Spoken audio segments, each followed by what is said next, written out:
قال المؤلف حفظه الله ورآه وسدد إلى دروب الخير مثواه.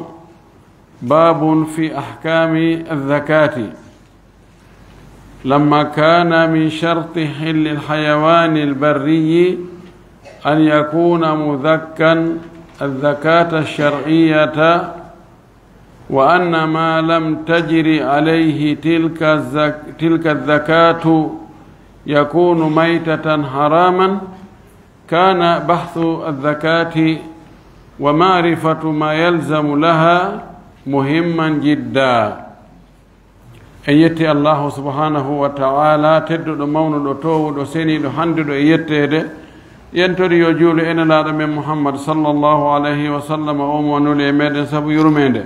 yo juulu e sahaba ɓen fof o juula e dendanangal jokkuɓe diina ka ɓe jokkuno kan.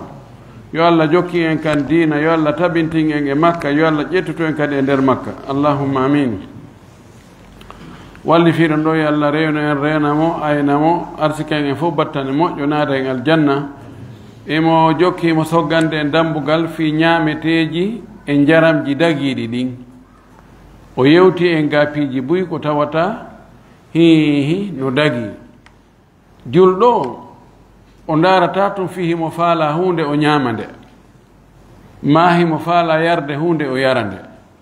ko be o andata o ñaawore Allah nden ene Allah no daginanimo ɗum ɗo, ka o daginanamo ɗum ɗo. ko ɗum woni julɗo. julɗo na waɗo ko faala kon tun, ko wonki ki noddi kon tun. joni noon o addi ngal dambugal ɗo o wi babun dambugal fi ahkami zakati, fi dambuɗe kirse ñaawoje, dambugal fi ñaawoje kirse ko hirsete kon, hirsugol. o sifanto en kon ɗum woni hirsugol. ko kullum honkum hirsete tawa kirse ɗen no waɗa batte e mum dagina, tawa si hirsaka dagatako. o yewtay en kadi ko hombo gasata hirsude, ko hombo woni gasata hirsude. o yewta en hirsugol ngol tigi tigi tigi dogol ko honno hirsirte, ko hombo hirsata, ko honto hirsete, ko kullum honkum hirsete tawa no dagi. ɗum ɗo no himmi ka wala. o wi wagadi arrafaha alfugahau rahimahumullahu, gonɗi karamokoɓe figuɓen ɓe andini en ko wiyete kirse, ko yo Allah yurmin ɓe yurmina en bi annaha wonde kirse ɗen dabhu ko hirsugol, aw naharu ma ko boragol, alhayawani mummunte, almaakuli mo tew mu ñaamete, albarriyi hara ko wuuru kun ka jordina ka nder ndiyan,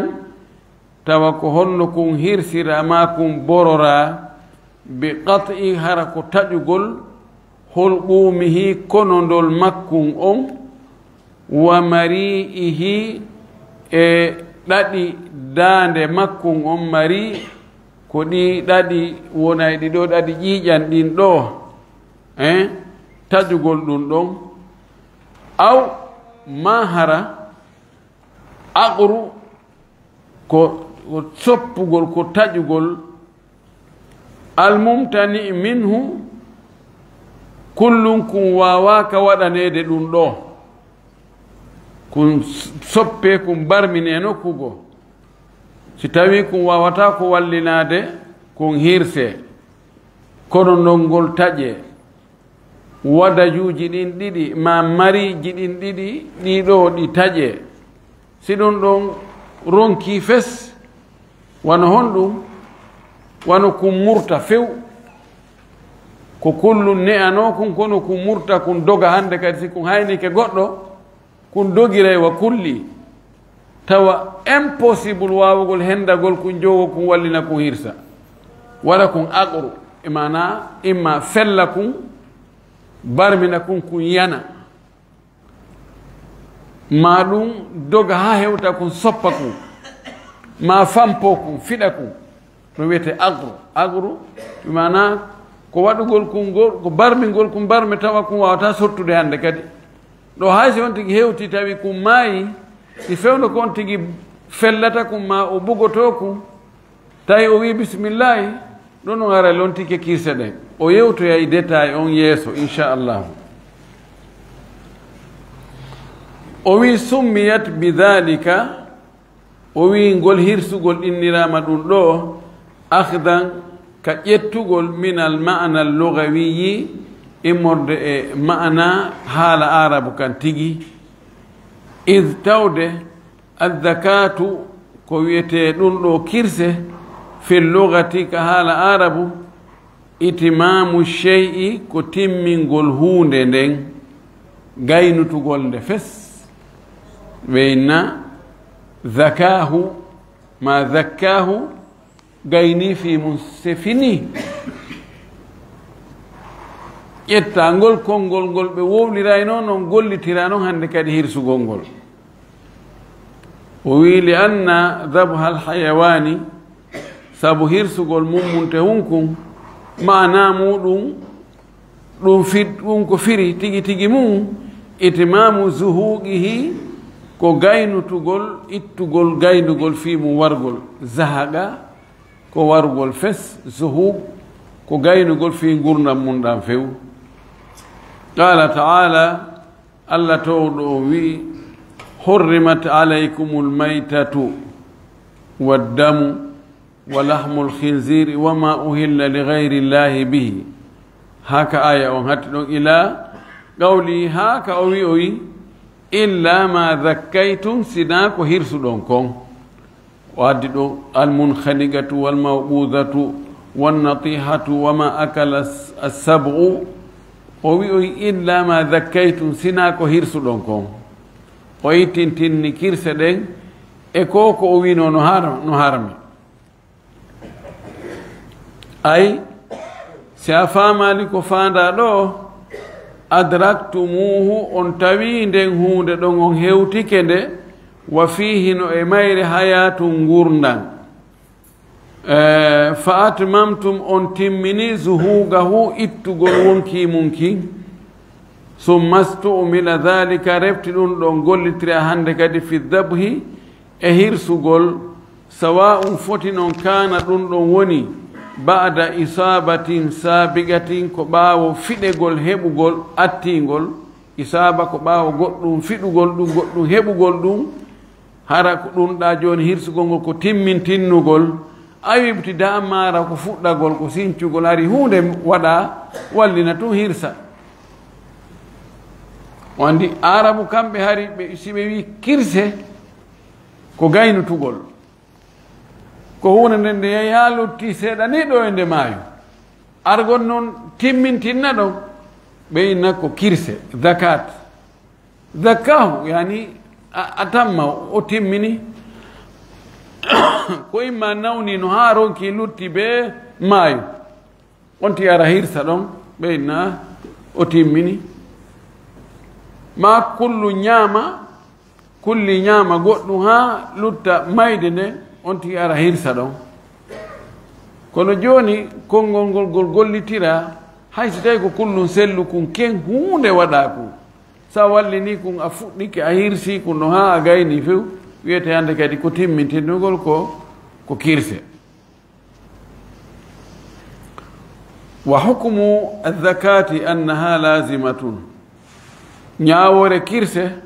wonde koko waɗɗi ɗum dey la yahillu shay'un dagata ko hunde wo hunde min alhayawanati almaqduri alayhi immorde min alhayawani almaqduri alayhi immorde e mummunte taaganaɗo hendagol wawaɗo hendegol o dagata ko biduni ha ko alda e hirsede nden li anna alghayra almudakka sabu ko hirsaka kon yakunu laatoto maytatan ko jiibe wa gadi ajma'a ahlul ilmi gonɗi fottani fow jomiraɓe yimɓe gande ɓen ala anna almaytata wonde jiibe ko mayirini haramun no harmi illa li mutarrin sina hara ko lorrorɗo kala sili no harmi kono si tawi goɗɗo ari tawi ehino ko maayi ko jiiɓe kono o alaa ko o ñaama so o ñaamaari ɗum ɗon o maayay jooni oɗoni muttardo oɗon dagi fii yo dandu wonkima koki yo ñaamu ɗum ɗo si boneji ɗiɗi ardi njano e tosoko tawi le be goɗɗo e majji golli meme ko ɓurɗo fandude on ƴettete ɗo o dandugol wonki makko ki o wiya astahfirullah janngo o juula o hoora o hajja o zakka o janga qur'ana ɗo ɓuri wongol ɗon o maaya hande kadi lanndi ko wiyete dewal lanndirimo idan yo ƴettu bone ɓurɗo fandude on nam o wi wa qala taala allah towɗon o wi hurrimat alaykumul maytatu harmi e moɗon jiibe ko maayiri ni almaytatu koko maayani hoore mum ɗum ɗo no harmi o ittintinni ɗo piiji ɗiɗi o wi illa samaka si wona liƴƴi ɗin o toɗɗi liƴƴi kono kala ko wuurata ka maayo tawa ko nder ton tun wuuri kañum si yaltinama yaasi woni yaasi tun maayay ko ka nder ndiyam wuuri haray no dagi hay sina lingi wal jarada e kanu koko waywa baɓɓatti ɗen andi on kanu on kañum kadi si maayiri ni haray no sella ñaamugol enen wi en biti kono biti e kanu wona gootum ndi min nan noon en jonnata ɗum ñaawore wotere kono wona gootum kanu on no dagi no wayi wa baɓɓatti ɗen anndi ɗum si ari si ubbitike wonde ñaama e remuruuji ɗin ɗi fof majji fayda si ari jooɗike e leggal fadde no immo ɗon accidata leggal ngal e haako ɗum wiyete kanu ɗum ɗon si maayiri ni en tawi ɗum no maayi no tulondiri ni no waɗi tule no maayire ni wonde ko ɓe pompay maaya wonde ko maayiray ni si maayiri ni on ti ari o nokkay ɗon waɗa e sakuji ha o gayna wiya o ɗaɓɓa nebbam defa ha moƴƴa o ñaama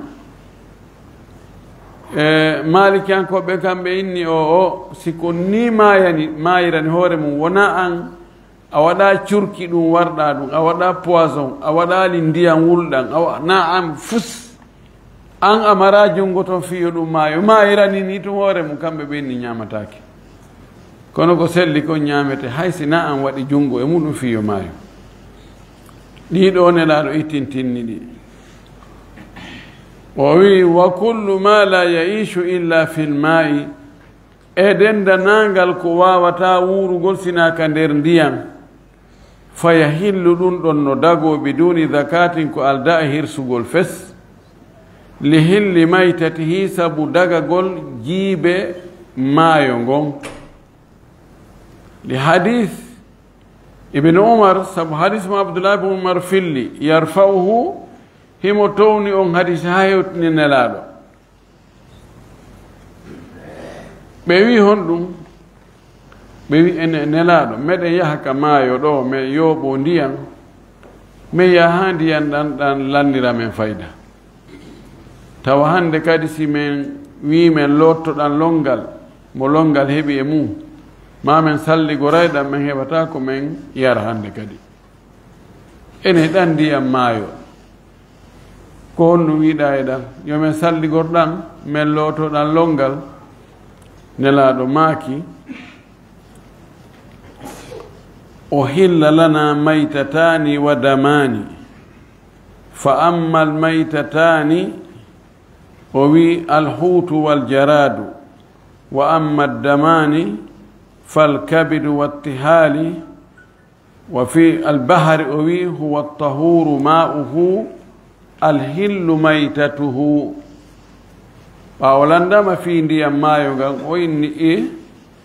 o wi ngo maayo ko ngon woni ngo ndiyam muɗum laaɓi jiibe muɗum dagi jiibe mum woni ko maayiri ni ɗum ɗo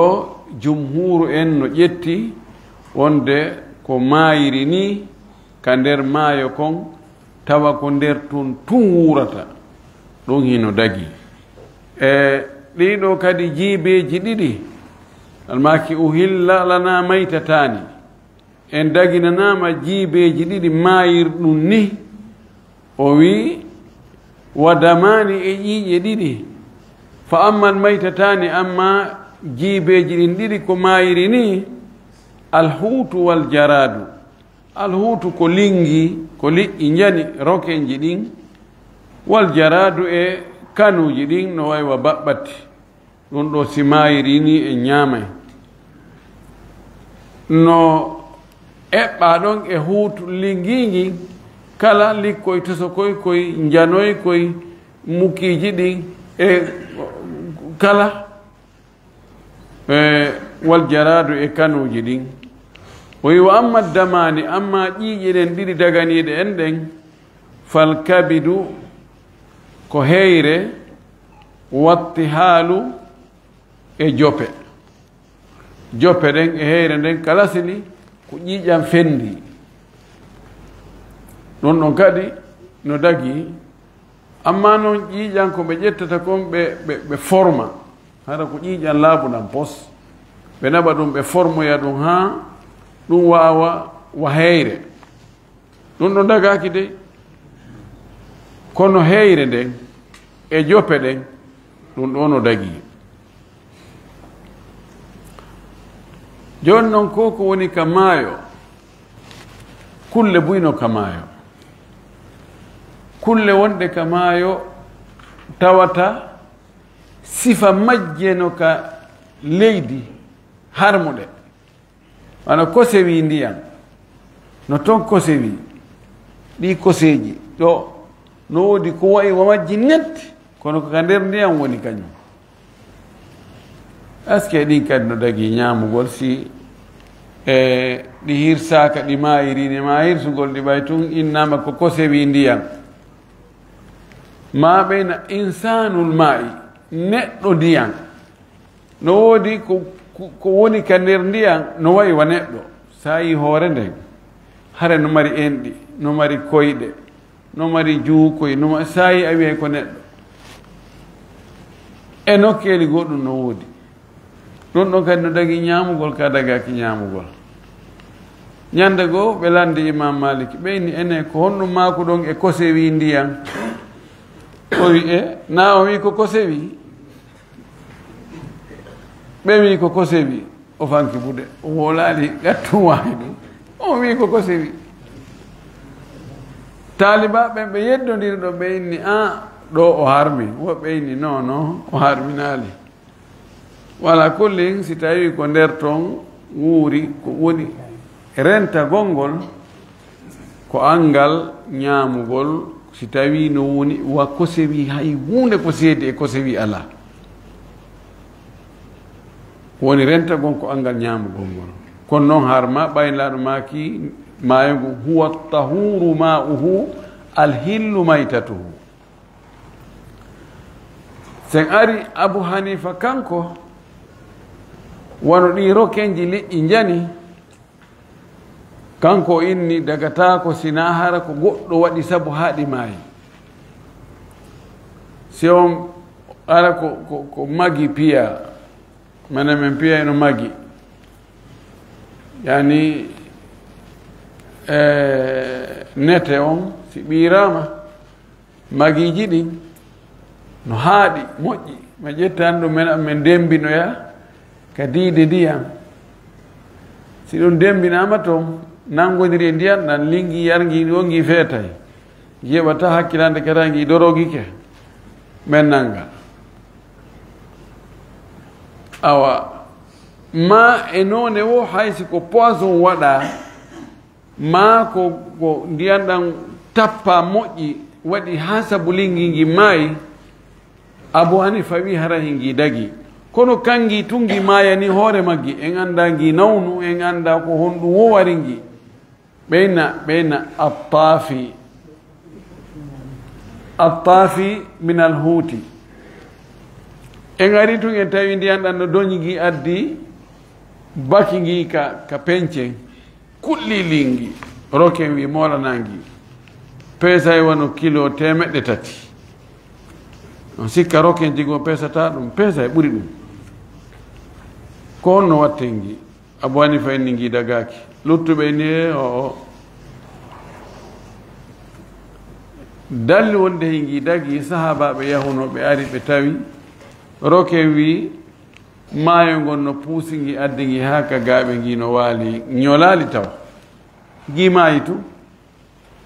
Allah walli ɓe tawi ɓe jogi wurehoy ɓe jogi giitoy ɓe jooɗi ɗum fayda lewru fof hiɓe ñamude ngi ɓe ñaami ngi ɗo ha ɓe fayi ɓe janɗi ɓe ɗumanni alhamdulillahi ɓe yeyi ɓe yeytirla lanmaki ene heɗon luttiniri seeɗa eyni wallela min kadi mi heɓa gokkum ɗo holli wonde hino dagi idan ko woni ka maayo ko naabe hirse no dagi tayib o wi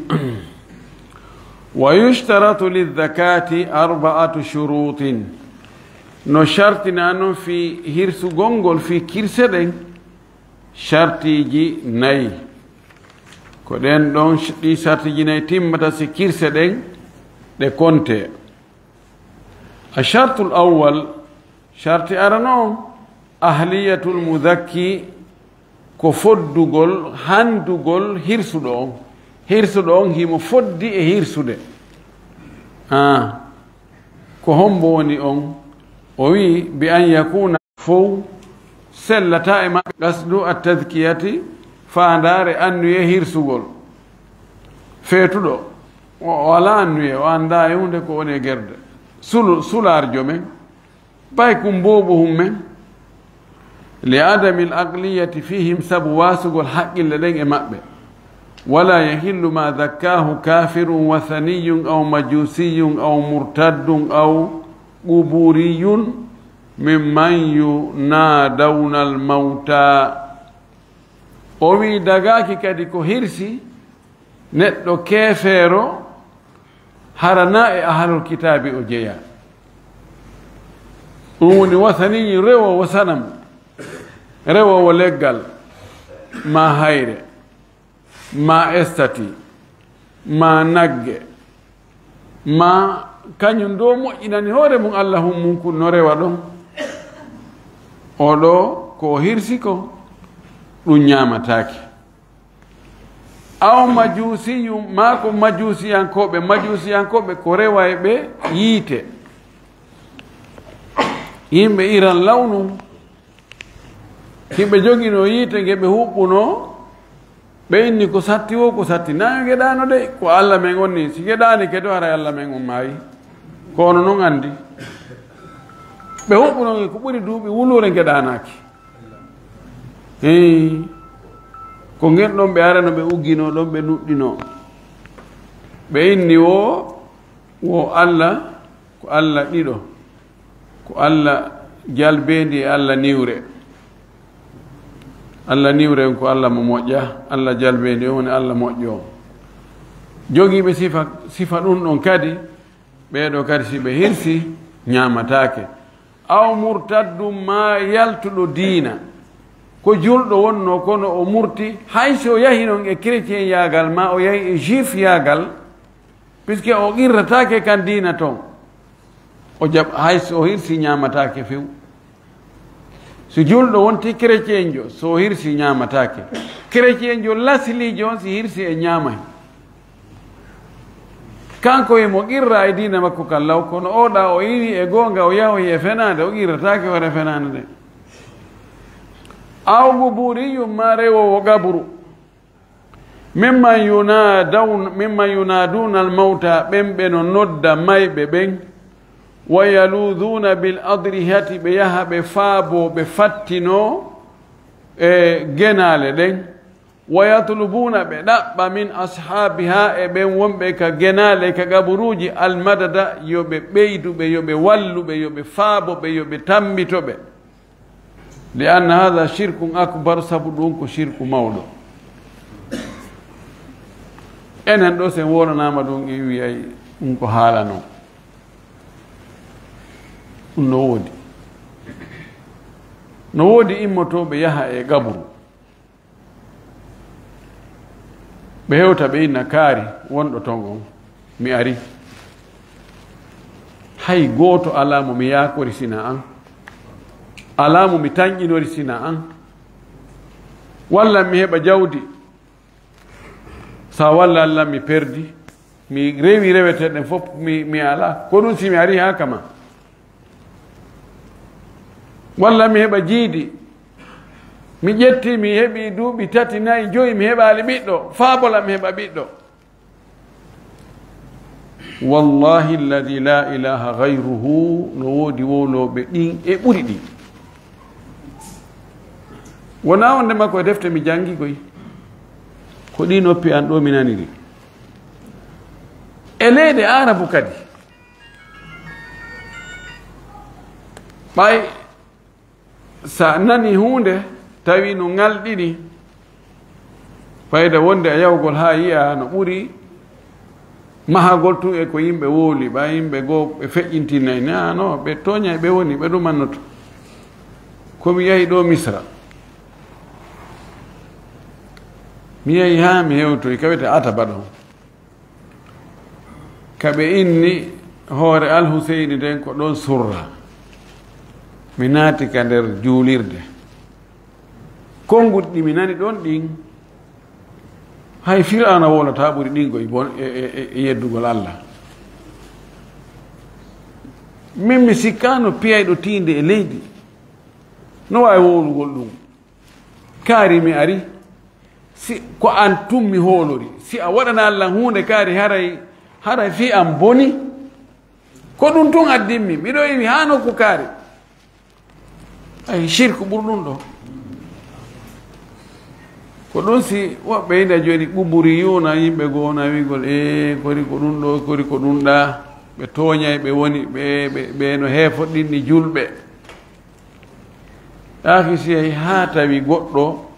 o wi min ala dandowo lansina an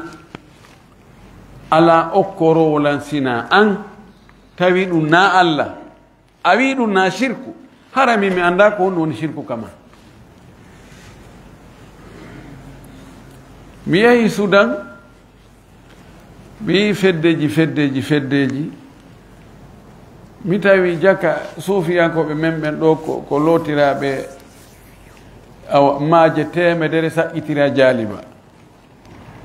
tawi mi yahi ɗon ka tijjanankoɓe wonto mi tawi ɗon kan no modernise moƴƴi tawi ɗum ɗo no sindi yimɓe darotoɓe ama ka nder juulirde waɗa bara kurungol jimbe hiɓe jogii jimbeji hiɓe jogii ko wuttete hiɓe jogii ko tappete ɓe waɗa musique ɓe ama ɓe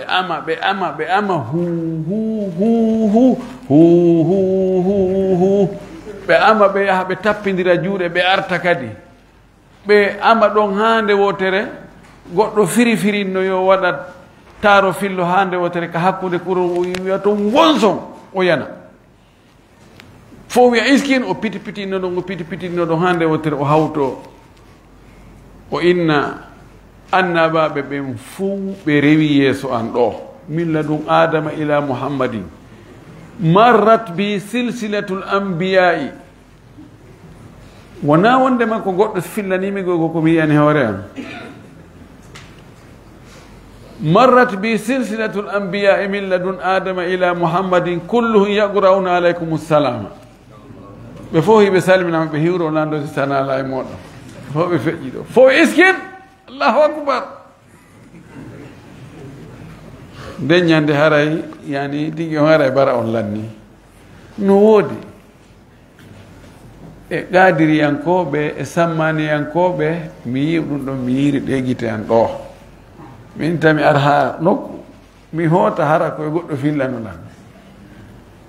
no hawni no hulɓini ha feƴƴiti iɗen yahowo e gaburu nodda wonɗo ka gaburu on ɗaɓɓira mo faabolan okkoran dandan wallan oɗo si innama o waɗali shirku haray mi anda ko on woni shirku. ɓeeɗo waɗoɓe sifa ɗum ɗo ɓeeɗo si ɓe hirsi ñamatake ɗo mi andintinna ɗo sukaɓe witiɓe kadi ko salafiyankoɓe ɓen wiyoɓe ñamata kañum sina kamɓe on beru ko ɓe hirsi wona ɓeeɗo woni ko fanda kamen ɗo. enen ko gonga yimɓe ɓen no yaha dooroya faatiɓe yaha ko waliyaɓe surra ɗo ko karmokoɓe ko teddunoɓe yaha toro Allah ɗon Allah okkoran hunde kaari barki ɓe beliɓe ɗo horma ɓe beliɓe ɗo waɗana hunde kaari kono ko Allah ɓene torade oɗo ko shirku tosoko ko woggol tawassut yani ɓaarorgol Allah toro Allah ɓaarora ɓeeɗo ka sikkugol wonde ɓeeɗo Allah no yiɗi ɓe no teddini ɓe moodi Allah hersay salagol jaɓugol o du'a ɗo sabu ɓeeɗo ko majjere e angal andugol e tanƴinagol wonde awa ɓay ɓeeɗo ko waliyaɓe ko Allah no yiɗi ɓe moodi si tawi on tigi bakori ɓeeɗo o toriki Allah Allah jaɓay kañum tun e Allah no andi fayda yette soyagal ngal no ɗuɗiri ɗum kañum tun no huti goy no huti hakkude mum e Allah min tun e Allah miɗa andi ko woni e gerde ko mi toro Allah Allah jaɓa ɗum Allah ko moƴƴo kono miɗa andi komi woni wadde ko moƴƴa joni accimi rewra ɓeeɗo ko gonga ɓe waɗi shirku to soko wona ko haani Allah subhanahu wa ta'ala du'ormo kanko tu fi an hiɗa wadde ko boni ko a dugula Allah kanko ko moƴƴo ɗum hatta o jaɓanegoy ko honɗum jeejirta Allah jeejir Allah ɓay neɗɗo ko o woɗi dugula ko o yeddi Allah wo ñande go o wanno goɗɗum ko moƴƴi yondu ene Allah yandi mi waɗanen hunde kaari yandi ko wanno ɗum ko fiima an tum waɗanan sabu ɗum sifa ɓe wanno ɓe ka haaru ɓe hayre nden arno uddi ɓeyni joni mo be yo ndaaru ko waɗirno fi Allah jeejire ɗum Allah on tigi tora ɗum Allah an a toragol Allah an tig wiya Allah waɗanan hunde kaari Allah okkan ɗum ɗo Allah dandan ɗum ɗo ɗum no wela Allah ko waɗi hiɗa qirriti taw Allah no woodi nde jaɓi ɗum hiɗa jaɓi wonde Allah no okka hiɗa jaɓi wonde Allah ko yurmeteɗo himo mari hiɗa jaɓi an hiɗa ha ton jine makko ɗum ɗo fof ko dewe waɗa ɗum haɗata Allah subhanahu wa taala kanko ko moƴƴo o wawama himo okkore fi kala a kelɗa kono himo okkore wota yaw e bakagol e yimɓe ko ɓeeɗo barki ɓeeɗo horma ɓeeɗo ɗum ɗon fof on tigi yo terto ɗon linta an ko waɗɗa ko moƴƴi kon Allah sabu ko mi yiɗi nelaɗo ma on gon Allah ɗa andi la yiɗi Muhammad Allah hiɗa andi la yiɗi alqur'ana Allah hiɗa andi lan hooli alqur'ana pellette Allah hiɗa andi lan hooli wonde simi maayi mi immitoto Allah hiɗa andi miɗo hooli yiite aljanna no woodi Allah mi jeejirima ɗum ɗon waɗana hunde kaari fi kala miɗo wadde sina fi kala miɗo wadde ɗum ɗo miɗo wadde Allah tanangitiran ɗum wallahi Allah jaɓante joni noon sen arti e ɓeeɗo wonɓe wadde ɗum ɗo yaltinali ɓe diina waɗa tawigol ko ɓe hirsi kon haray ɗum ñamatake ka lasili wiyaɗo ko julɗo so hirsi haray koye julɓen yo ñaamo tefugol inna ene an ɓa wonɗo hirsude ene est ce que ko honno juulirta yetti ko honno juulirta ɓa no waadi joni woɓɓe gowoɓe innayi e min yi o hirsowo ɗo o wonɗo ko batuwar ɗo mo haɓɓi talkuru mamo haɓɓi teɓemol mamo haɓɓi bakawol mami waɗi piɓol e sukaaɓe wiitiɓe ko salafiyankoɓe si ɓeydi ɓeyda ɓe ñamata bay anden goɗɗo no waɗa golle keeferagal kif tawna o keefeero fes ɗum karama koɓɓen no wooli ɗum ko fi won ɗum kanko o anda ko sortu kanko yeetama wonde ɗum ɗo ella ala e ɗum ɗo no moƴƴi ɗum ɗo ko noone e toragol Allah o waɗira ɗum ɗum ɗon wattamo keefeero e julɓe ɓen e adna Allah on fof si innama oɗo ko julɗo hay si tawi julɗankagal makko ko julɗo yette sojo kono so hirsi yimɓe ɓe ñamay ɗum e adna Allah on fof ko enen tun heeɓi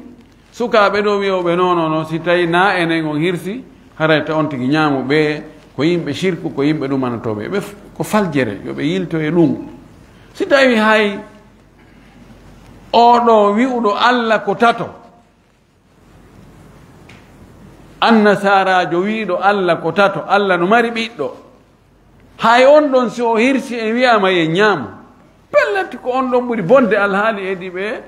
awa ɓe wi'eteɓe ɗo no wadde shirku e yimɓe men ɓen ga wallahu almustaan haray ko wattangol fondo muradu moƴƴuru har min ngol piiji ɗin ha feƴƴintinnoya kadi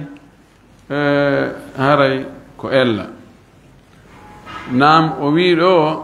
wa amma alkitabiyu wa amma alkafiru alkitabiyu amma keefeero e yimɓe defteyankojo wa huwa alyahudi aw nasrani ɗum le ko alyahudijo ma annasarajo fa tahillu dhabihatuhu harayno dago kirse makko ɗen li gawlihi taala sabu konngol to ɗon ka o wi wa ta'amu alladina utul kitaba hillun lakum e ñaameteeji ɓe okkaaɓe defte no dagani on ay sa a faamal ɗum dabaihu ahlil kitabi ko kirse yimɓe defte ɓen min alyahudi modde alyahudu ɓe wan nasara e annasaraɓe hillun lakum no dagani on ayyuhal muslimuna ko onon yo julɓe wa hada ɗum ɗo bi ijma'i lmuslimina julɓe ɓen fopp no fottani ɗum ɗo o ta'am ñaamete faandaɗo ɗo koko ɓe hirsi kon qala al-imam al-bukhari o maki rahimahumullah an ibnu abbasin o yitti abdullah ibnu abbas radiallahu anhuma o wi ta'amuhum ñaamete maɓɓe faandaɗo ɗo dabai'uhum ko kirse ko ɓe hirsi kon ko ɗum woni ko faandaɗo wa mafhumu l-ayati ko faama kon e aya on alkarimati tedduɗo anna alkafira wonde keefeero gayra alkitabiyi mo jeyaka e yimɓe defte ɓen la tahillu dabihatuhu dagata ko kirse makko ɗen wa hada ɗum ɗo kadi bil ijma'i no fottana keefeero goɗɗo goo shiyu'iyankojo ɗawmiyankojo buuzijo hindosijo mo ala diina fus e woɓɓe goo joni noneji wo noneji no yalti ɓeɗo ko ɓe hirsata ko ñamatake few wal hikmatu fi ibahati dabihati lkafiri lkitabiyi duna gayrihi min alkuffar o wi hikma on nafoore nden fi dagingol kirse o keefeero jeyaɗo yimɓe defte ɓen gaayi keefeero goɗɗo goo mo wona e yimɓe defte e heeferɓe ɗuttuɓe ko fi on ɗum oɗa no dagirina oɗa daginaka anna ahlal kitabi wonde yimɓe defte ɓe ya'atagi duna hiɓe fiɓi tahrima dabhi li gayri llahi harmugol hirsirgol hara naafi Allah hirsira wa tahrimi lmaytati hiɓe fiɓi kadi e harmingol jiibe ko mayiri ni lima ja'at bihi anbiya'uhum sabu ko annabaɓe maɓɓen addani ɓe kon wonde ko be hirse ko mayiri ni kon ñamatake bi khilafi baqiyati lkuffari no lundi noon e heferɓe luttuɓen ɓe tawata kañum ala diina fes ala annabajo ala wiɗo en ɗum ɗo wiɗo ɓe ɗum ɗo dagata ko mano dago fa innahum yadbahuna lil asnami ɓen hino hirsana sanamuji wa yastahilluna almaytati hiɓe dagina kadi piiji mayirɗi ni kamɓe ɗum ala ko doombi ko sulume ko kala koɓe hendi ko yo kamɓe yoɓe hendu tu yoɓe yo ɓe taw tun no maayima kamɓe ɓe wara noon ɓe warirani hoore maɓɓe noon ko ɗum wasi waɗi différence seeɗa hakkude ɓeeɗa e ɓeeɗa daginana ɗen ko ɓeeɗa hirsi kon e ɓeeɗa ko hirsi kon ɓen ɗon kan ɓen daginanaka e a chartu thani charte ɗimmo on tawaffurul alati ko timmugol aala on aala hirsirɗo on fatubahu zakatu bi kulli muhaddadin yunhiru dama bi haddihi no dagi hirsirgol kala ko weli tawa yaltinay ƴiiƴan sabu mbelndi mum ndin muhaddad ko imara ko sera on weli ma ko hoore on tawa na luubagol ko taƴugol hara taƴay guri ngin taƴoya teewu on ƴiiƴanɗan yalta sawa'un kana min alhadidati aw min alhadidi foti ɗum no woni ko njandi awil hajari ma hara ko hayre aw gayri dhalika ma ko wona ɗum noodi kaaƴe goo si ɗe settama ha ɗe heefama ha haray ɗe hiɗe weɗi hara ɗe mari mbeldi ɗe wawi hirsu ɗe wawi taƴude e guri taƴa teewu ma ada sinna wa zufra sina e ñiire e feɗango ñiire e feɗango kañum haysi tawi taƴay guri ngi hewta teewu ngu ɗum ɗon kañum hirsirtake fala e hillu dabu bihima dagaki hirsirgol ñiiƴe ɗen e hirsirgol peɗali ɗin mena komin wonno pay koye si min fiɗino sondu wonde min hirsirayno peɗal ɗingoy nangayno min ɗumanno ɗo ni ha ɗumantinno o wi li gawlihi sallllahu alih wa sallam sammakilaɗo ka maaki o maaki ma anhara dama ko yaltini ƴiiƴan ɗan hibbi ƴiiƴan fakul ñaama laysa sinna kono noon hara na ñiire yaltiniri ɗum wa dufra e feɗango ɗon ɗon muttafaku alay no fottana wonde ɗum ɗon siko ɗum ɗon hirsira ñiire nden ma feɗango gon ɗum ɗon dagatako kono wattane ɗo ilami jonnan poyen hum maron kum ka ñiire ɗo en aroyay ka wañugol si bareeru ndun nangiroyi ñiiƴe mum ɗen tufiri ñiiƴe mum ɗen ɗum ɗo ñaamete ɗon kaka wañugol ɗo ko wonnange yewtude fi mum ko kullum jogete kun nange walline hirse siko kun ɗon goɗɗo ŋatiri ñiiƴe ɗe nin tawi fewno ɗon laaɓi ala o heɓali laaɓi o heɓali kaafa o heɓali ay hunde o winanomi ñiiƴe ande no weli min komi suka o nangani o ƴakka o ŋata ɗon ha o taƴa guri ngin fes ƴiƴanɗan yalta ɗum ɗo ñamatake ma peɗali makko ɗin no jogi peɗali woɓɓe go siŋa e peɗa joni e yimuraɗ ɗin yimɓe gara no a segeleje aray mo yiɗa peɗali no sorti no saafini ɗin ɗo wonti cukkira ɗin ɗon cukka ko gertogal masala ɗon ɗon guri mum metta tajude cukkira ɗon ha ɗumanno ha e taƴa fes ƴiiƴan yalta ɗum ɗo ñamatake no serti e ka baroɗe to ka baroɗe kadi yewto e fi muɗum nde wonno mbarodi kañum hendagol ɗum ɗon e hendagol kullu ne'a kum wona gotum ka eyo tayib o wi hadis on no fotta sellugol muɗum qala al-imam ibnu al-qayyim imam ibnu al-qayyim o maaki rahimahullah hada ɗum ɗo tambihum ko andintingol ala adami tadkiyati e wasugol hirsirgol bil idami ƴi'e ɗen imma li najasati ba'diha imma hara ko soɓugol yoga e ƴi'e ɗen aw li tanjisiha ma hara ko kanje ɗe soɓingol ala mu'mini aljinni aw li tanjisiha ma hara ko soɓingol ƴi'e ɗen ala mu'mini aljinni e jinnaji julɗi ɗin gomɗinɗi ɗin on andi nelaɗo men sallah sallam o maaki ƴiyal hirsirtake feɗango hirsirtake nde jeeya e ƴiyal ngal ñiire nden ibnu Qayyim kanko yaltindoyde ko fi hon ɗum woni ƴiyal hirsirtake o wi ƴiye goo ko soɓuɗe mi tawi ko ƴiyal ko maayi harmiri ni ƴiyal ngal hewre mum ko soɓugal ma hara ko ƴiyal laaɓugal mana ko ƴiyal ko hunde hirsanode daguide ƴiye muɗum no ɗo ƴiye nokkeli goo haray no mari beldi o wi sen ƴettiɗen ɗo ƴiye en hirsiriɗe e ƴiiƴam moddiɗe on andi ɗen ƴiye ko ɗen woni ñaamete jinnaji julɗi ɗi jinnaji ɗin haray en tuuninani jinnaji julɗi ɗin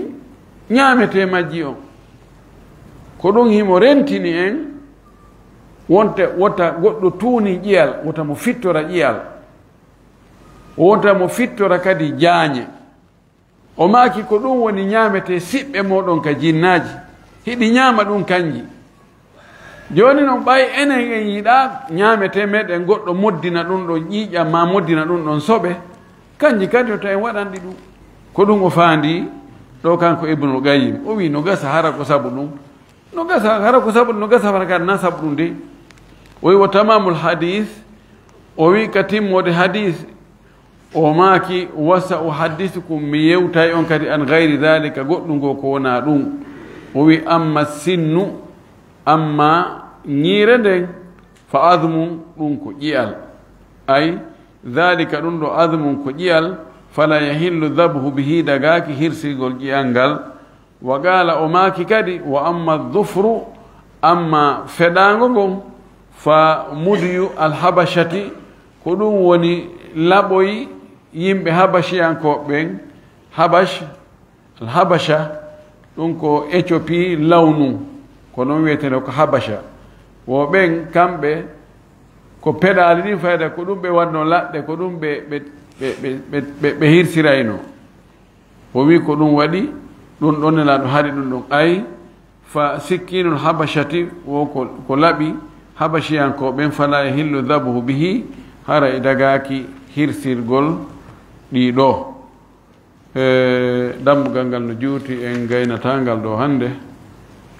anda toon sen darata ko ɗo ko waɗi cellal ngal e hoore muɗum no manki seeɗa iɗen haare darɗen ɗo inchallah gayniten ɗo ngal dambugal ɗo fuɗɗo e ɗen fi dambugal e wañugol ngol inchallah naɓire gukku ko ɗum darsum qalilu ko faamum kathiru arabu fof ko ɗum ɗo mi atti andude darsu qalilum ko faamum kathiru darsu seeɗa ko faamu buy idan haray ko ɗo wonne nge dararen inchallah tori kala subahana taala ne faami e dinan kam faamu sellude o arsi ken kadi gollitirgol ko faamu ɗen kon o jaɓana ko wonne e golde kon wa akhiru dawana an alhamdulillahi rabbil alamin wa sallallahu wa sallam wa baraka ala nabiyihi l amin sikalande alaka